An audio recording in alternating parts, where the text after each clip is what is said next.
Es importante decir que la convección no es un mecanismo puro de transmisión de calor, ya que está en consecuencia de dos efectos que se producen simultáneamente. El primero es la transmisión de calor propiamente dicha a nivel molecular entre las moléculas del fluido a diferentes temperaturas, que no es otra cosa que el mecanismo de conducción o radiación, ¿no es cierto? Y el segundo es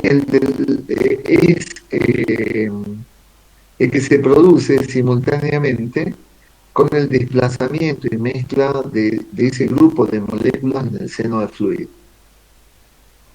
Eh, Ese desplazamiento, obviamente, que se tiene que realizar en presencia de un gradiente de temperaturas y provoca transporte de calor a nivel macroscópico, aun cuando realmente la transmisión de calor entre las moléculas del fluido se realiza por los otros dos mecanismos que son la conducción y o la radiación. Dependiendo de la causa que provoca el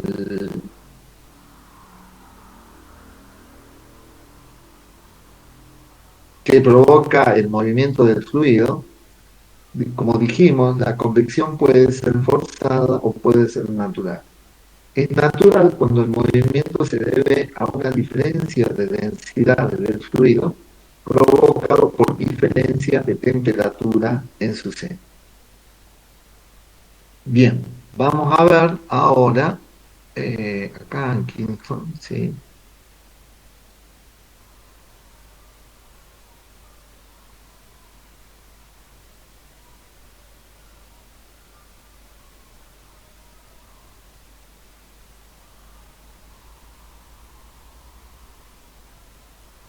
Convección natural.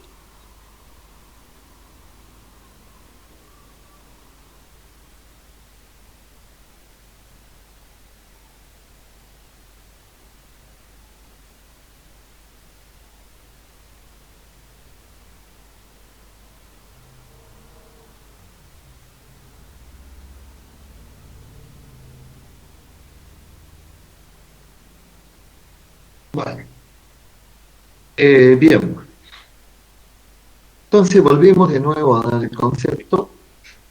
En este caso, y lo vamos a agrandar,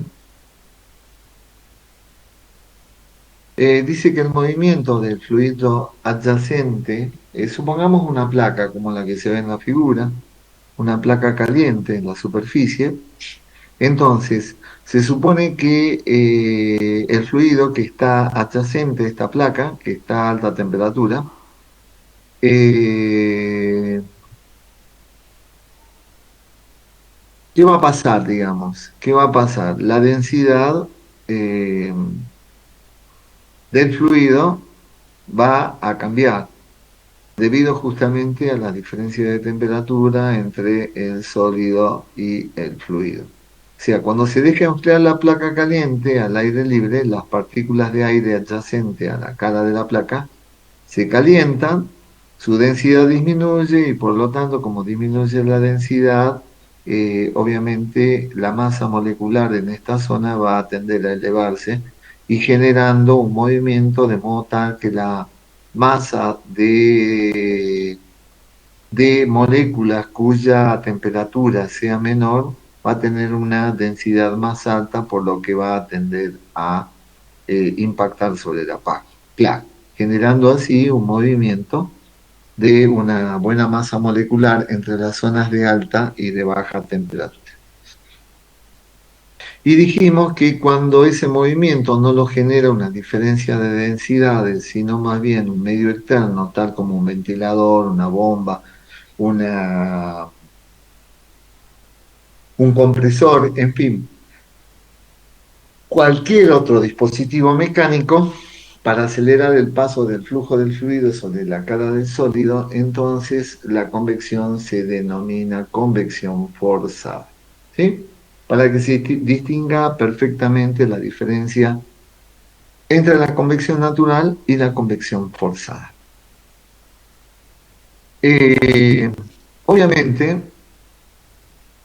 cuando veamos las cuestiones de las ecuaciones que controlan estos mecanismos, obviamente que la convección natural va a aparecer o tiene que aparecer la diferencia de densidades o las densidades del fluido a una y otra temperatura.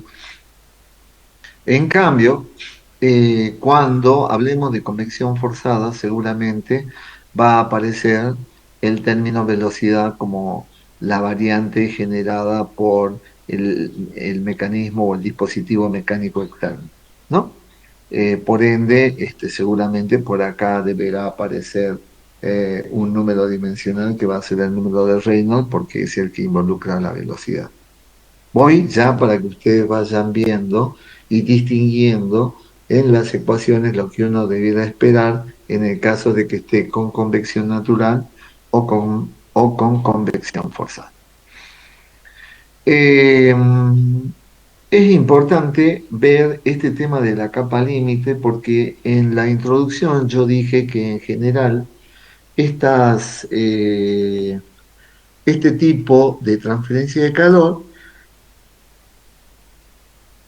se daba por dos mecanismos, no era totalmente pura. La convección siempre va a estar ligado a un concepto de una capa de contorno llamada capa límite, que es la capa delgada de transición entre la superficie y un cierto valor de delta, ¿no es cierto? Que se supone adyacente a las moléculas estacionarias y el flujo de fluido en el entorno. O sea, nosotros vimos ya en transferencia de cantidad de movimiento que cualquier fluido que esté adherido a una placa plana, la que está pegada a la superficie, indudablemente tenía velocidad cero. ¿Se acuerdan? Bueno, de ahí es que se va a formar entonces una capa límite entre esa zona y la zona donde se está moviendo todo. Acá dice que la capa límite se entiende como aquella en la que la velocidad del fluido respecto del sólido en movimiento varía desde 0 hasta el 99% de la velocidad de la corriente no perturbada. La capa límite puede ser laminar o turbulenta. Y también pueden coexistir zonas de flujo laminar y de flujo turbulento. Se puede observar, por ejemplo, si queremos hacer una figura, fíjense ustedes que, supongamos que tengamos esta famosa altura o una medida del ancho de la capa límite, llamado delta, que va a ser indudablemente función de X, porque fíjense acá, delta va a ser menor y cuando ya se transforma en fluido turbulento, X va a ser mayor, ¿no? Entonces este delta es una función de X.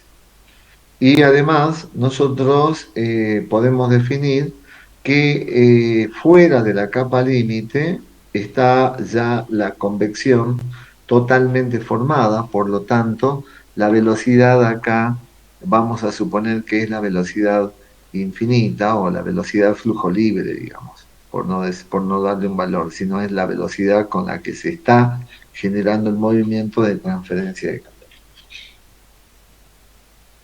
Entonces, además, además, nosotros vamos a tener acá una cierta velocidad que va a ser función de X y va a ser función de Y. Obviamente, U es la velocidad a lo largo del eje X, pero como sabemos, como ya vimos, si esto es un cilindro de diámetro D, obviamente que la velocidad va a variar con el radio en el caso de que estemos frente a un flujo laminar, que es lo que habitualmente sucede en la capa límite. ¿Eh? Eh, y obviamente delta es lo que llamamos espesor de contorno del fluido. Bueno, eh, además tenemos que ver que acá hay una serie de variables físicas, termofísicas, y que van a ser o que deben ser evaluadas a una temperatura media eh, del fluido y de la superficie. Si acá nosotros tenemos una temperatura y acá en la superficie tenemos otras, entonces las propiedades físicas o termofísicas del fluido que está circulando y que además está transmitiendo calor, va a depender de la temperatura media o intermedia entre la temperatura de la velocidad de flujo libre medio y la temperatura superficial. Entonces la temperatura de la capa límite será igual a la sumatoria de estas temperaturas dividido 2, donde TS y TF definen la temperatura en la superficie, TS, del cuerpo o de la pared, y TF, la temperatura donde la velocidad es la velocidad libre media, o sea, en un punto lejos del cuerpo o lejos de la superficie.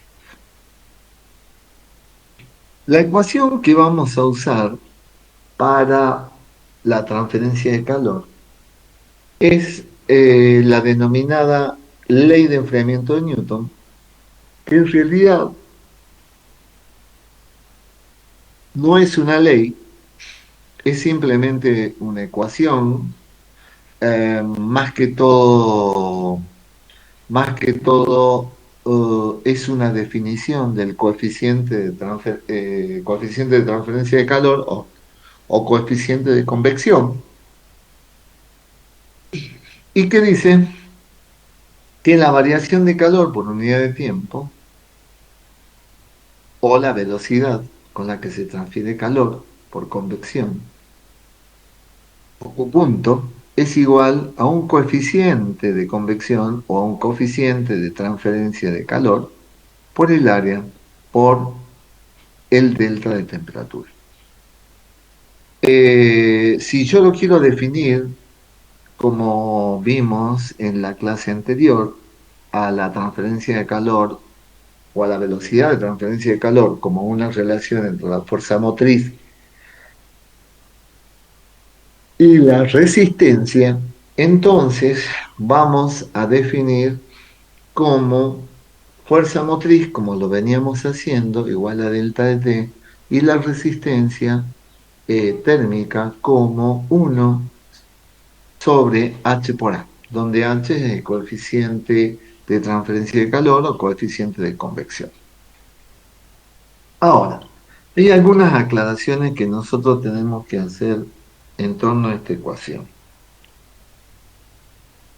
Esta ecuación no es una ley, como dijimos, no solamente no es una ley, sino que además sale de eh, de la línea deductiva de los principios de conservación de energía. O sea que si tenemos que hablar desde el punto de vista legal o ilegal de si se puede o no obtenerla a partir de los principios, vamos a decir que esta expresión no cumple con eso y que tiene como reto, digamos, el cálculo de ese coeficiente de transferencia de calor. Para calcular ese coeficiente de transferencia de calor o coeficiente de convección, vamos a recurrir al análisis dimensional y obviamente, a las prácticas de laboratorio, de planta piloto, para la determinación de las constantes que surjan de ese análisis dimensional. ¿Mm?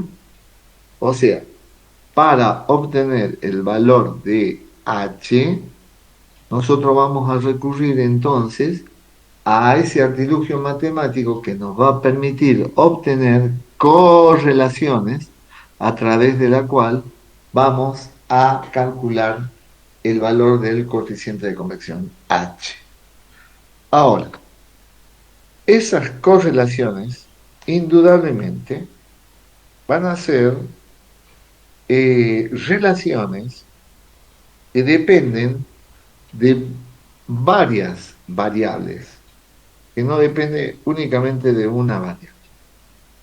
De ahí es la importancia del cálculo de las correlaciones. Bien, vamos a hablar del coeficiente de convección H. Dice que el coeficiente de película o coeficiente de convección o coeficiente de transferencia de calor, H, así lo van a encontrar en la mayoría de los libros. ¿Qué cuantifica el valor de H? La influencia de las propiedades del fluido, de la superficie y del flujo cuando se produce la transferencia de calor por convección. O sea, representa la resistencia térmica de una capa fluida existente entre el fluido y un cuerpo. Las unidades, obviamente, que van a ser unidades de velocidad de transferencia de calor, o sea, BTU sobre segundo, sobre área, pulgadas al cuadrado, o inch cuadrado, o metros cuadrados, y delta de temperatura, que se mide en grados Kelvin, grados Celsius o grados Fahrenheit, las unidades que ustedes estén manejando. Obviamente, ¿qué es lo que estoy haciendo yo? Estoy evaluando dimensionalmente la definición de H que surge de H igual al diferencial de Q de T sobre A sobre delta de T. ¿Mm? Eso es lo que estoy evaluando.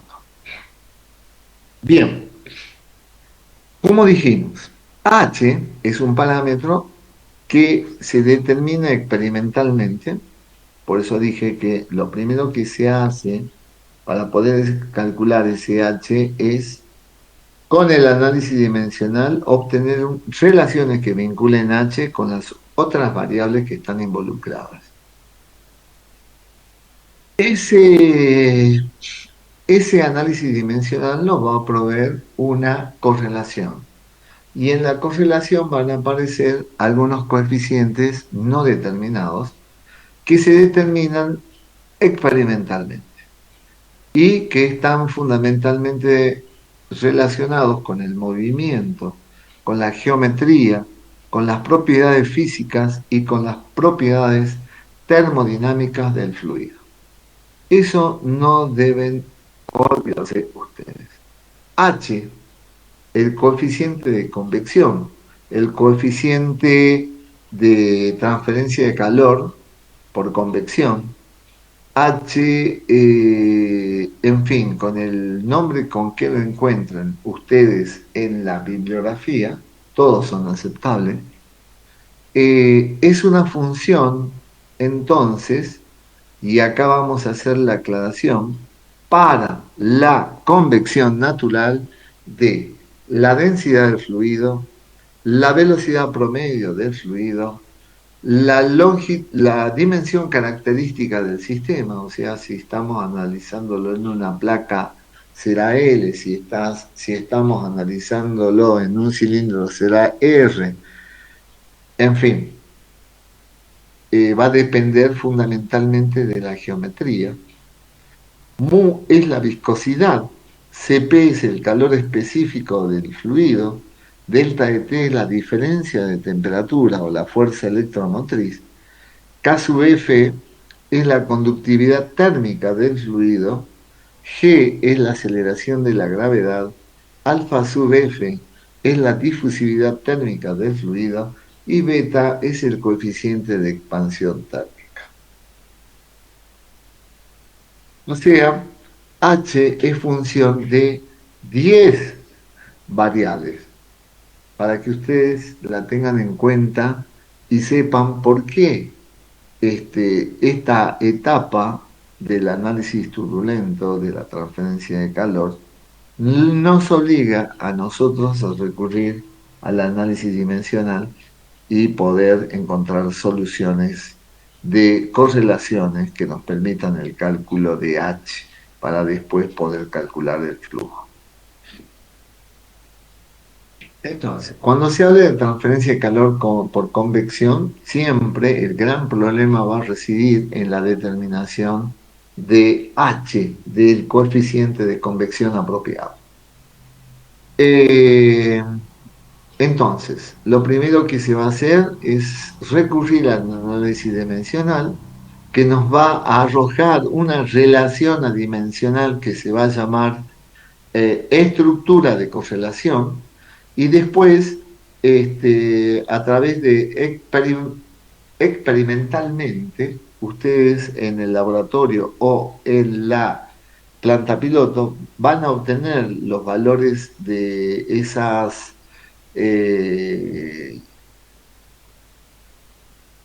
de esas, eh, llamémosle coeficientes, para dar lugar entonces a una correlación.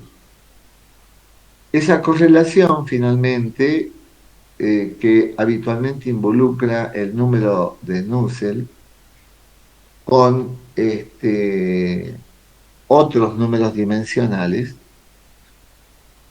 es lo que a ustedes les va a permitir encontrar una salida para poder determinar el valor de H según la geometría que tengan, si es una placa, si es un cilindro, si es una esfera.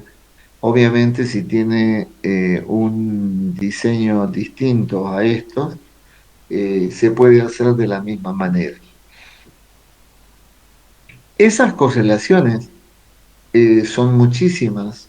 Ustedes van a ver que la JTP les va a transmitir a ustedes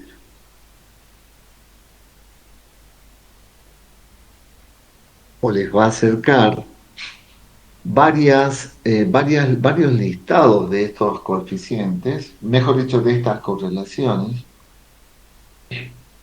que las pueden encontrar ustedes hoy por hoy en el PERRI, el Manual del Ingeniero Químico, las pueden encontrar navegando por internet, y para cada situación geométrica en particular. Entonces, a ver,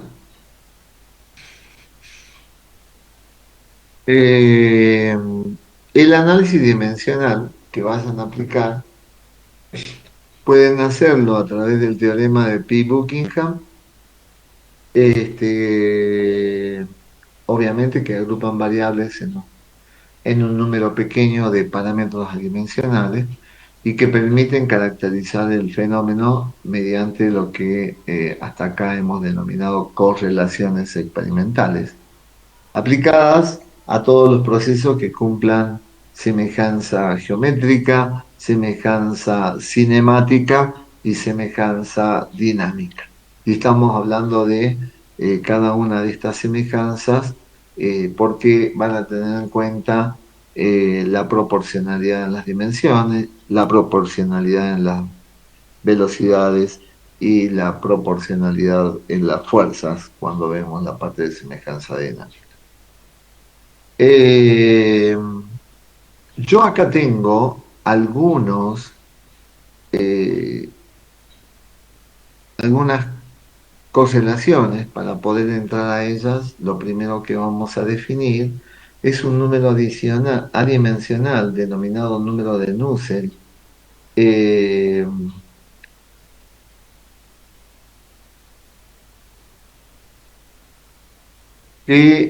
mide el aumento de la transmisión de calor desde una superficie por la que un fluido discurre comparada con la transferencia de calor si ésta estuviera por convección.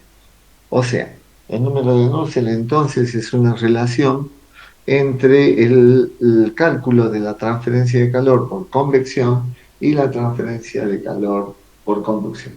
Y va a ser igual a H por D sobre K, donde H es el coeficiente de transferencia de calor, D es el diámetro y en este caso, si estamos hablando de una geometría cilíndrica o esférica y será L en el caso de que estemos hablando de una eh, geometría plana. Y K es la conductividad térmica. Entonces, para la convección natural, podemos decir que el número de Nusselt es igual o es una función de los números adimensionales de Grashow y de Prandtl, donde el número de Prandtl es una relación de la velocidad de difusión de la cantidad de movimiento sobre la velocidad de difusión de calor. O sea, va a ser igual a nu sobre alfa. En otras palabras, Cp mu sobre K. Eso es lo que es el número de Prandtl y cuyo valor va desde una centésima para los metales líquidos hasta más de 100.000 para los aceites pesados, ¿no? Simplemente para que los tengan en cuenta. Bueno, esto no lo vamos a definir ahora, ustedes ya lo saben, pero va a entrar o va a ingresar fundamentalmente cuando veamos este, convección forzada. Lo que sí vamos a analizar ahora es el número de Grasov o Grashof, que representa la relación que existe entre la fuerza de empuje y las fuerzas viscosas que actúan sobre el fluido.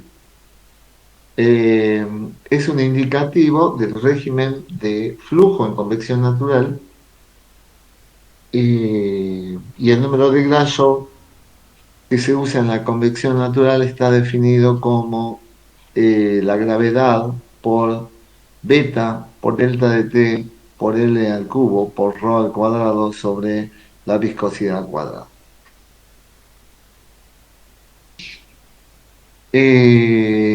Donde beta es igual a 1 sobre el volumen por el diferencial de volumen respecto de la temperatura.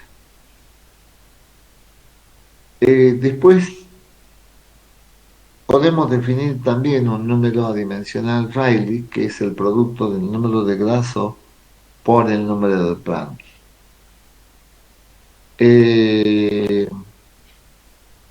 Bien.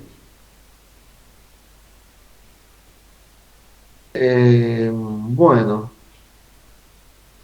creo que acá están prácticamente todas las variables encolumnadas nada más para que sepan qué es cada una.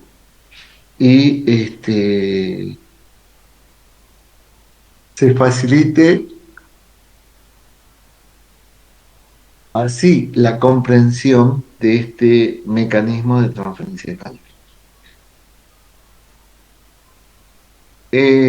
Bueno, esto es más información de qué valores toma el coeficiente de transferencia de calor por convección para distintos elementos, mejor dicho, para distintos mecanismos como la condensación de vapor, la condensación de líquidos orgánicos, que pasan de 1000 y 5000 BTU por hora por pie cuadrado por grado Fahrenheit a 100 y 500 cuando hablamos de condensación de líquidos orgánicos.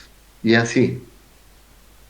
Estos son valores simplemente indicativos, para que ustedes lo tengan en cuenta, nada más que cualitativos, para que ustedes vean cómo cambia el coeficiente de transferencia de calor y dónde se hace importante y dónde no.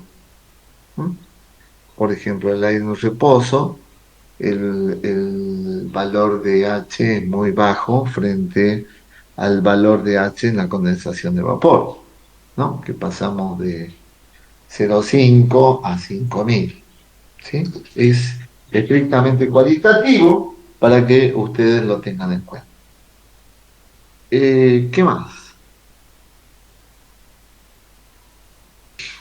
Bueno, acá tienen una correlación que sirve, fíjense ustedes, convección natural desde placas planas y cilindros verticales. Esta es la correlación. El número de Nusselt es H por L sobre K. Dijimos que cuando es una placa plana, SD se transformaba en L. Cuando es un cilindro, esta L se transforma en D. Como fuera, acá como estamos hablando de placa plana, el número de Nusselt va a ser igual a H por L sobre K, y que es igual a alfa por el número de Grasso por el número de Prandtl, todo esto elevado a la potencia m. Esto que ustedes ven acá es lo que yo llamo estructura de correlación. Ahora, si yo le asigno los valores a alfa y a m, esto pasa a ser una correlación concretamente. ¿Eh? Y fíjense que en este punto, donde estamos analizando la convección natural desde placas planas o cilindros verticales, alfa vale 0,59 y m vale 0,25 en régimen laminar, o 0,1 y 0,33 en régimen turbulento. Si yo reemplazo alfa y m, ya estoy en presencia de una correlación. Y si lo presento acá como lo estoy presentando, esto no es otra cosa que una estructura de correlación. Como estas correlaciones existen un montón, fíjense ustedes, y eso es lo bueno que cuando vean la parte práctica van a tener ustedes que relacionar el problema a algunas de estas presentaciones de correlaciones para ver cuál se adecua mejor al problema que ustedes tienen. Yo no me quiero detener mucho en esto, pero bueno, es para mostrarles nada más la cantidad de correlaciones que pueden llegarse a encontrar. En el mismo Perry van a encontrar más de 100 correlaciones. En Internet aparecen un montón. Y tenemos para ustedes, incluso por parte de la cátedra, cuando se disponen a desarrollar la resolución de algunos problemas, nosotros le vamos a dar una planilla con varios, con varias cosas.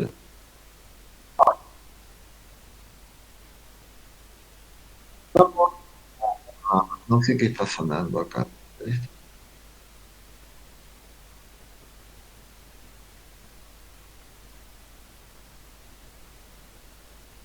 Bueno, vamos a buscar acá. ¿Qué estaba buscando yo? Vamos a ver un video entonces que se llama...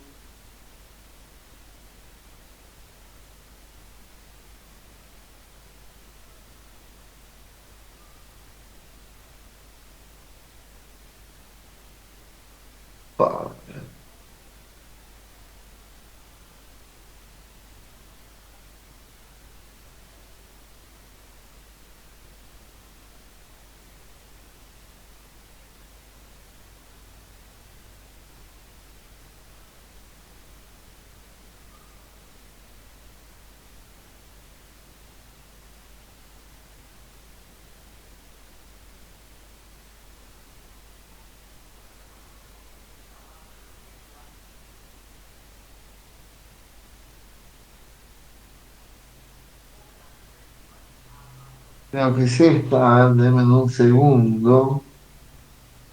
Parte uno clase 18. Es esta. Así es. Entonces vamos a verla.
Análisis.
Los volúmenes y los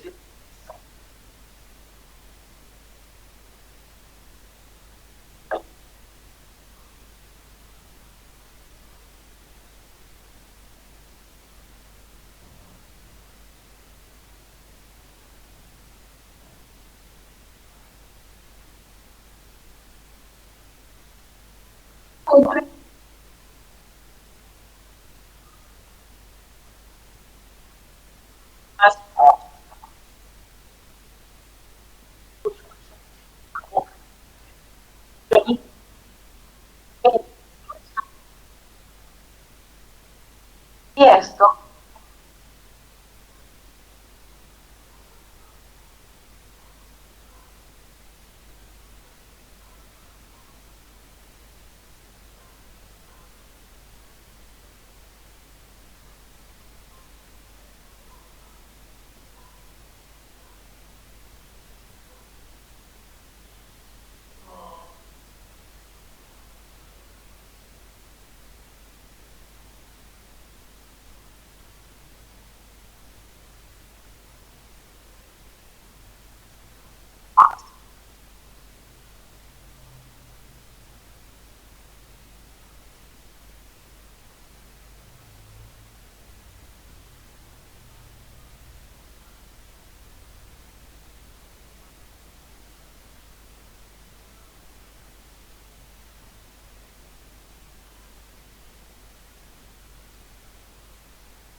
la superficie, una característica algo sobre algo.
Pero para saber específicamente los valores antes,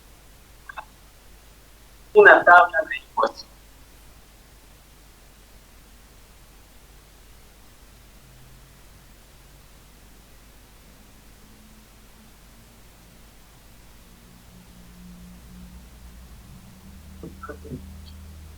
Estos tipos de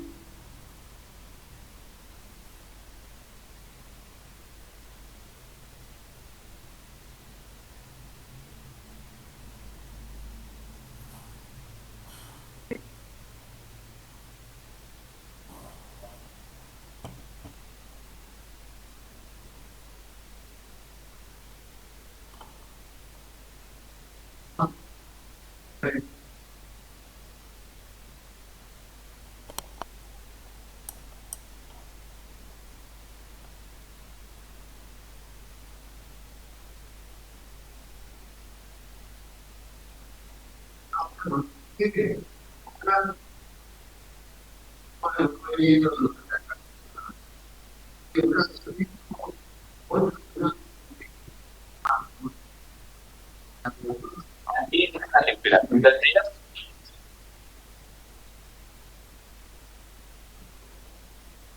Como les comento, se recuperamos y bien.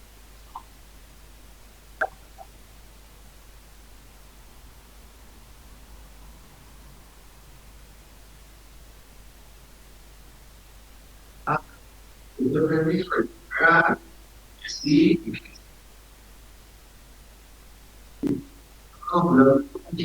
no, no, para lo mismo,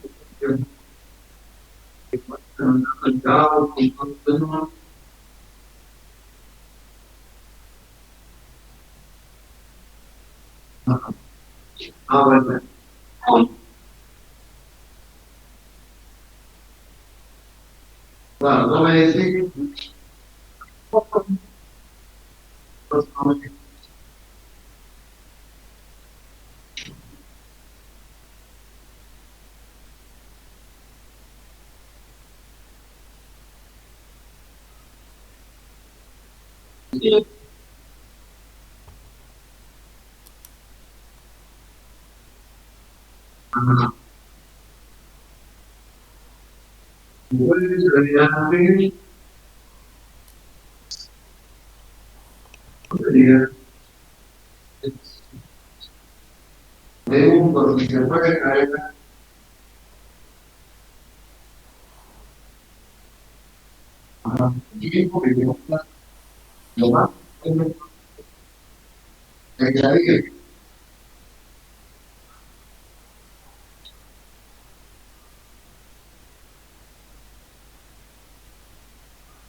Sería llamar. Ya no se expandiría.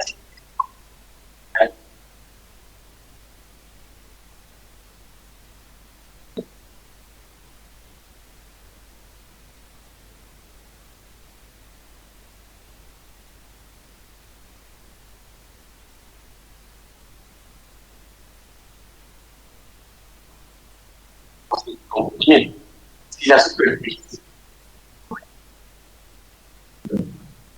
el ruido prendería y se va.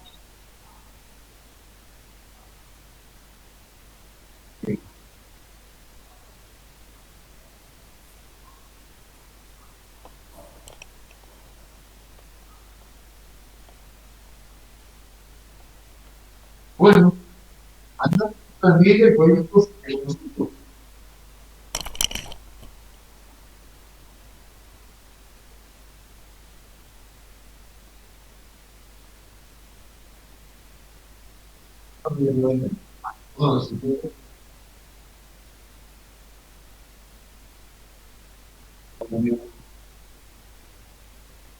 A la gravedad de la relación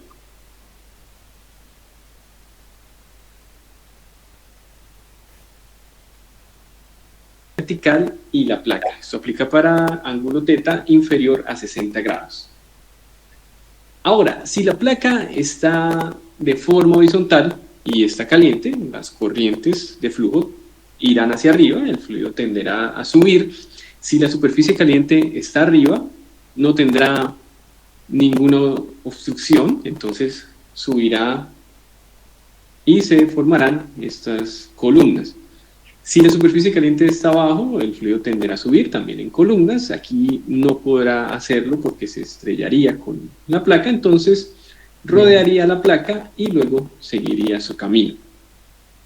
En el caso de cilindros horizontales y esferas, veríamos algo como esto. La capa límite empieza a desarrollarse en la parte inferior del elemento y va aumentando su espesor hasta que en la parte de arriba el fluido viaja en una columna.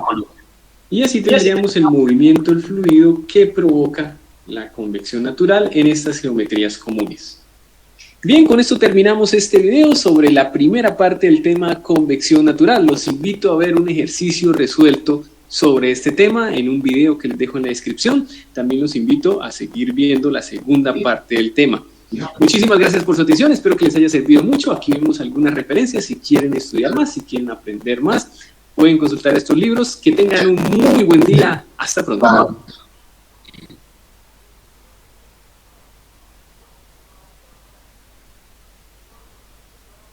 Bien, chicos, bien. Interesante, ¿no? Vieron que prácticamente define los mismos parámetros que definimos nosotros. Ahora deberíamos pasar a la parte 2. Esto. En esta parte 2...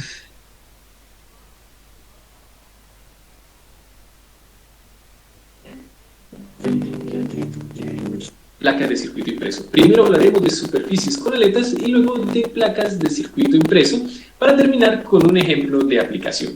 Mi nombre es Carlos Fernando García Sánchez, espero que les sirva muchísimo este video.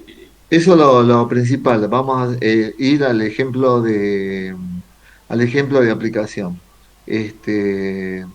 Así que bueno, vamos a avanzar. Cuando tenemos superficies que se encuentran cercanas unas a las otras y experimentan un proceso de enfriamiento por transferencia de calor por convección, lo que observamos es algo como lo que vemos en este dibujo. El fluido que está más cercano a las superficies se expande debido al aumento de su temperatura y empieza a flotar, siguiendo este recorrido que vemos en estas flechas azules y formando estas capas límite, es decir, esta región en donde hay movimiento del fluido. Como las superficies están muy cercanas, las capas límites se unen y por ende no podemos utilizar los mismos análisis que utilizamos en el video anterior, en la primera parte de este tema. Debemos tener nuevas ecuaciones para trabajar estos casos, es lo que vamos a ver en esta clase. Esta situación ocurre en las aletas cuando tenemos una superficie caliente y la queremos enfriar con una serie de aletas delgadas que están cercanas unas a las otras, a lo que llamamos sumideros de calor.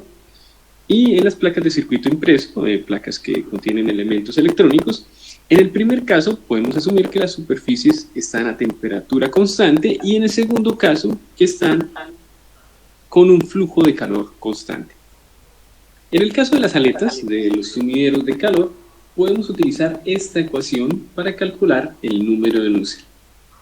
Podemos definirlo como el coeficiente de transferencia de calor por convección H por la separación entre las aletas S sobre la conductividad térmica, y eso será igual a esto que vemos aquí, 576 sobre el número de Rayleigh definido con la longitud característica como la separación en las aletas, es decir, aquí S al cubo, por la separación de las aletas sobre la longitud vertical de estas aletas, todo eso al cuadrado, más 2.873 sobre, de nuevo, el número de Rayleigh por la separación de las aletas sobre L a la 0.5 y todo esto a la menos 0.5. Una pregunta muy frecuente al utilizar este tipo de dispositivos es ¿qué tan separadas deben estar las aletas? Si tenemos una mayor separación de las aletas, el fluido se puede mover más libremente y por lo tanto vamos a tener un mayor coeficiente de transferencia de calor H. Sin embargo, vamos a tener una menor área de transferencia de calor. Recordemos que las aletas son porciones de material que añadimos para que haya mayor área de transferencia de calor y así mayor tasa de transferencia de calor. Para resolver esta pregunta se han realizado estudios con los cuales se ha concluido que por medio de esta ecuación podemos determinar esa separación óptima, esa separación en la cual va a haber la mayor transferencia de calor. Será igual entonces a 2.714 por la longitud de las aletas sobre el número de Rayleigh, ahora utilizando como longitud característica a la longitud de las aletas a la 0.25. Cuando las aletas están óptimamente separadas, cuando tienen esta separación óptima que acabamos de definir, se puede mostrar que el número de Nusselt es igual a una constante, es igual a 1.307. Por lo tanto, podemos utilizar ese número de Nusselt para, como es costumbre, hallar el coeficiente H y con el coeficiente H determinar la tasa de transferencia de calor. La tasa de transferencia de calor la calculamos con la ecuación que siempre utilizamos en la convección, la ley de enfriamiento de Newton nos dice que es H por A por delta de T. En este caso, el área será L por H, que es el área de una de las caras de las aletas, por 2, porque cada aleta tiene 2 caras, y por el número de aletas. Despreciamos el área del borde porque el espesor es muy pequeño. El número de aletas lo definimos como la longitud de la superficie a enfriar sobre el espaciamiento entre aletas más el espesor de las aletas. Como el espesor es muy pequeño, eso lo podemos aproximar sin incurrir en muchos errores, en que el número de aletas es igual a W, la longitud de la superficie a enfriar sobre la separación entre las aletas. En el segundo caso, cuando estamos trabajando con placas de circuito impreso, que podemos considerar como unas superficies con flujo de calor constante, lo que observamos es que hay un aumento de temperatura desde la parte inferior de las placas a la parte superior, de manera que vamos a tener la máxima temperatura en la parte superior. Allí donde hay la máxima temperatura, el número de Nusselt se puede definir de esta manera, con esta ecuación. De nuevo, la longitud característica será la separación entre las placas y por medio de esta ecuación podemos calcular ese número adimensional. Aquí vemos un número Rayleigh modificado, lo definimos ahora como la aceleración de la gravedad por el coeficiente de expansión volumétrica por el flujo de calor por unidad de área, por la separación a la 4, por el número Prandtl y todo eso sobre la conductividad térmica por la viscosidad cinemática al cuadrado. En este caso, el espaciamiento óptimo entre placas viene dado por esta otra ecuación. Vemos aquí nuevamente el número de Rayleigh modificado y calculamos la tasa de transferencia de calor de esta manera, la tasa de transferencia de calor por unidad de área por el área de transferencia de calor, que será L por H, el área de uno de los lados de la placa, por 2, porque tenemos 2 lados en cada placa, y por el número de placas que definimos de forma similar a como definimos el número de aletas en la diapositiva pasada. Este flujo de calor también está relacionado, por supuesto, con la ley de enfriamiento de Newton.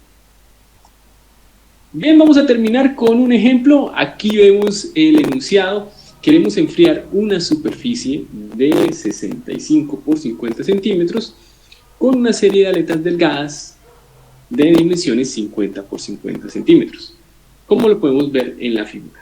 Si la superficie permanece a 75 grados Celsius y el ambiente, el aire ambiente, está a 20 grados Celsius, vamos a calcular el espaciamiento óptimo que maximiza la transferencia de calor y la tasa de transferencia de calor para el sistema cuando tenemos ese espaciamiento. Entonces vamos a ver cómo resolver este ejercicio. En esta ocasión tenemos unas aletas de 50 por 50 centímetros, quiere decir que sus magnitudes L y H son iguales, 0.5 metros. Conocemos la temperatura del fluido ambiente, del aire ambiente, 20 grados Celsius. También conocemos la temperatura de la superficie enfriada, 75 grados Celsius, y la longitud de esa superficie, 65 centímetros, es decir, 0.65 metros. Vamos a determinar el espaciamiento óptimo de esas aletas y la tasa de transferencia de calor. Para determinar el espaciamiento óptimo, vamos a utilizar la ecuación que acabamos de ver en la parte teórica para este tipo de sistemas, que es esta que tenemos aquí. La longitud óptima, el espaciamiento óptimo de las aletas, es 2.714 por L sobre el número de Rayleigh a la 0.25. No conocemos el número de Rayleigh, vamos a determinarlo. Para ello, vamos a utilizar su definición. Este número es igual a la aceleración de la gravedad por el coeficiente de expansión volumétrica por la diferencia de temperaturas entre la superficie caliente y el fluido por la longitud al cubo sobre la velocidad cinemática al cuadrado, y esto por el número de Planck. Como podemos observar, hay varias magnitudes que no conocemos, pero esas las podemos determinar en las tablas de propiedades. Al final del libro de transferencia de calor vamos a encontrar los valores de esas propiedades. En este caso vamos a las tablas para el aire. Allá vamos a encontrar las propiedades de acuerdo a la temperatura. La temperatura que utilizamos para buscar en las tablas es la temperatura promedio entre la temperatura superficial y la del fluido, es decir, entre 75 y 20, 47.5. Con esa temperatura interpolamos y determinamos la viscosidad cinemática, el número de Planck. De una vez determinamos la conductividad térmica, porque más adelante la vamos a utilizar. Y para determinar el coeficiente de expansión volumétrico, recordamos que en los gases ideales, como en el aire, lo podemos definir de esta manera: 1 sobre la temperatura es la misma temperatura promedio, 47.5, y algo muy importante es que esta temperatura debe estar en unidades absolutas. Es decir, aquí que estamos trabajando con el sistema internacional, debemos reemplazarla en Kelvin. Por eso, aquí le agregamos el factor de conversión, 273, y obtenemos que nuestro coeficiente de expansión volumétrica es de 3.12 por 10 a la menos 3, Kelvin a la menos 1. Ya con eso podemos reemplazar y determinar el número de Rayleigh, 9.81, que es la aceleración de gravedad, el coeficiente de expansión volumétrica, las dos temperaturas que conocemos del enunciado, la longitud, que también la conocemos del enunciado, y el número de Planck y la viscosidad que vienen de las tablas. Con eso llegamos a que el número de Rayleigh, en este caso, es igual a 483.550.426. Ya con este número podemos determinar el espaciamiento óptimo. La primera de las preguntas de nuestro ejercicio es cuestión simplemente de reemplazar. Entonces será 2.714 por 0.5 y sobre este número a la 0.25. Con eso lo que determinamos es un espaciamiento de 9,15 por 10 a la menos 3 metros. Es decir, 9.15 milímetros. Ese es el mejor espaciamiento para tener la mejor transferencia de calor en nuestro sistema enfriado por aletas. Ya que tenemos el espaciamiento óptimo, vamos a determinar la tasa de transferencia de calor, la segunda de las preguntas de nuestro ejercicio.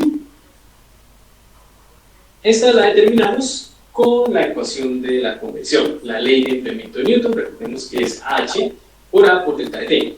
H es el coeficiente de transferencia de calor. El área de transferencia de calor, en este caso, vimos en la parte teórica, es igual a 2 veces el número de aletas por L y por H, y esto por la diferencia de temperaturas. L por H es el área de una de las caras de las aletas. Cada aleta tiene 2 caras y multiplicados por el número de aletas. Tenemos todo el área que está en contacto con fluido. Por eso esta es la ecuación para la tasa de transferencia de calor. Y aquí lo único que nos falta por determinar es el coeficiente de transferencia de calor por convección y el número de aletas. Entonces, el número de aletas lo podemos determinar simplemente como la relación entre la longitud de la superficie a enfriar, donde están las aletas, sobre el espaciamiento óptimo. ¿Cuántos de esos espacios, cuántas de esas longitudes entre aleta y aleta caben en el espaciamiento óptimo? Estamos despreciando el espesor de aleta porque generalmente son muy delgadas. Entonces, con eso llegamos, reemplazando 0.65 y 9.15 por 10 a la menos 3, a que el número de aletas es igual a 71,03. Es decir, vamos a tener ahí 71 aletas. Ahora, el coeficiente de transferencia de calor por convección lo determinamos, como es costumbre, con el número de Nusselt. En este caso, como vimos en la parte teórica, el número de Nusselt es igual a 1.307. Es un valor constante. Eso por definición es igual a H por el espaciamiento óptimo sobre la conductividad térmica. Para esto es que determinamos la conductividad térmica al inicio del ejercicio, lo usamos en las tablas. De aquí conocemos la conductividad térmica, conocemos el espaciamiento óptimo. Entonces solo es cuestión de despejar a la H. A este valor identificamos la conductividad térmica y lo dividimos en el espaciamiento óptimo, y con eso obtenemos que nuestro coeficiente de transferencia de calor por convección es igual a 3,88 watt metro cuadrado Kelvin. Ya con esto podemos determinar la tasa de transferencia de calor. Reemplazamos los valores. H viene por acá, dos veces el número de aletas, que es 71, por 0.5, por 0.5 y por 75 menos L. Con eso obtenemos que el valor de la tasa de transferencia de calor en este caso es de 7.576,82 watts. Y así llegamos a las dos respuestas que estábamos buscando y terminamos. Muy bien, chicos, perfecto. Nos queda nada más por hoy, así que bueno, acá estaríamos terminando hoy y nos vemos la semana que viene para ver convección forzada. Que tengan